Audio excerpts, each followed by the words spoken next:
Many of us are likely familiar with panic attacks, the term, what they are, but today the focus is on something we rarely talk about. What happens after? Not the chaos moment, but the quiet, confusing aftermath. Leadership expert Kendra Reddy is here and ready to walk us through what the messy middle ground feels like, looks like, and how to move through it with self-trust and power. Good morning. So good to see you. Good to see you too. This is something that's very important for many people out there. I was just telling you, Kevin Frankish, who is a long and beloved co-host on this show, addressed his panic attacks because they were happening on live TV. And for the first time ever, people were hearing about them and realizing you can still maintain a job that you love and do live TV like this. And you're speaking from experience too. Yes. Thankfully, we're finally talking about panic, and it's major because it's not a character flaw. It's a biological response to overload.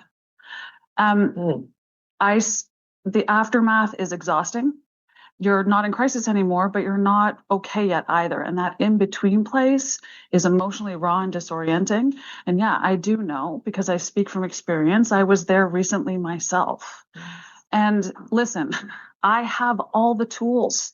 I train this work, I live this work, and it still happened. And that's important because it shows it's not personal failure. It's a deeper intelligence at work. Okay, so describe some of that. You hear about what's happening during, which is that need to just want to flee. Sometimes it's an increase in heart rate, that chaotic moment. What happens afterwards? What is that messy middle? Yeah, the aftermath and recovery looks like three things: containment, courage, and choice. So panic is everything coming apart.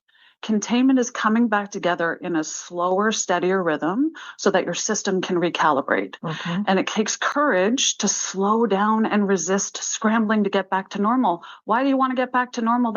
How'd you get here in the first place? Yeah. And then choice is letting that deeper intelligence that forced the stop in the first place set the new rhythm. Okay, so you talk about a vulnerable state and what it looks like to take care of yourself in that recovery phase. Yeah.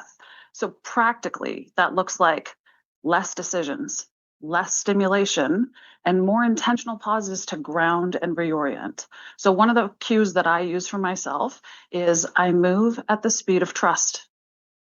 It can just be stop, feel your feet on the ground. They're very, very, very simple, which is why sometimes the mind tells you, don't do that. It's a waste of time because it's too simple. But that is actually what grounds and reorients. So to be present, to be grounding, to just sit in what you call a quiet intelligence. What does that look like? What is that? Okay, so when I talk about the quiet intelligence, I'm actually talking about life itself moving through you. We're not just thinking beings. We have multiple sources of creative intelligence throughout our bodies. And when that intelligence gets ignored for too long, life will step in and it will intervene.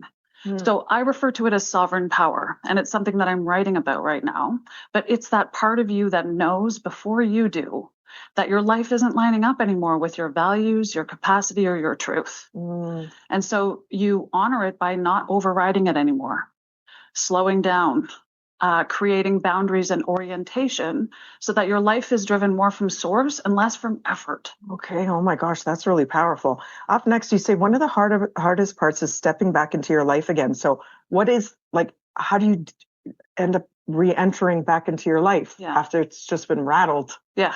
Okay. Right. So again, from experience, re-entry isn't about being ready. It's about being real. So now's not the time to perform recovery or pretend that you got it all together because the world doesn't need more of that and it costs you too much. So healthy re-entry is more about steering than it is about sprinting. Slow down. Small things with presence. Sequencing your day. Holding yourself to a pace and a structure that honors your integrity, not your image. Oh my gosh. And what about triggers? Is there a way to know?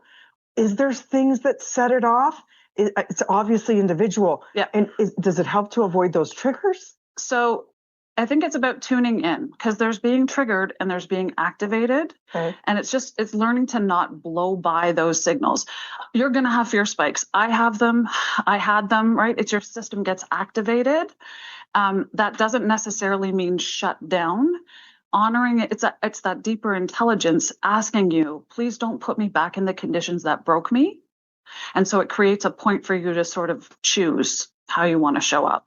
And you're living proof because here you are showing up, continuing with live TV. That's my can't be an first time. easy thing. Yeah, it's my first time since my panic attacks in October. Yeah. Well, I'm so happy to see you thank here you. and doing well and helping so many people. You say you Thank even you. see this with like top CEOs. This happens across the board. You would be surprised how many senior executives I work with that also have anxiety and have panic. Again, we're humans. No one gets off scot-free from this. Yeah. Life is hard. Life is hard and it gets messy. And I think talking about it definitely helps. That's step number one. Yeah. And there's much more to go. We're just scratching the surface in a few minutes. Where do we get more info on you, Kendra? I'm at kendrareddy.com and I'm at Kendra Reddy on all the social platforms. Kendra, your questions, she's got you. We'll be back with more BT right after this. And I'm so happy to see you're doing well. My God.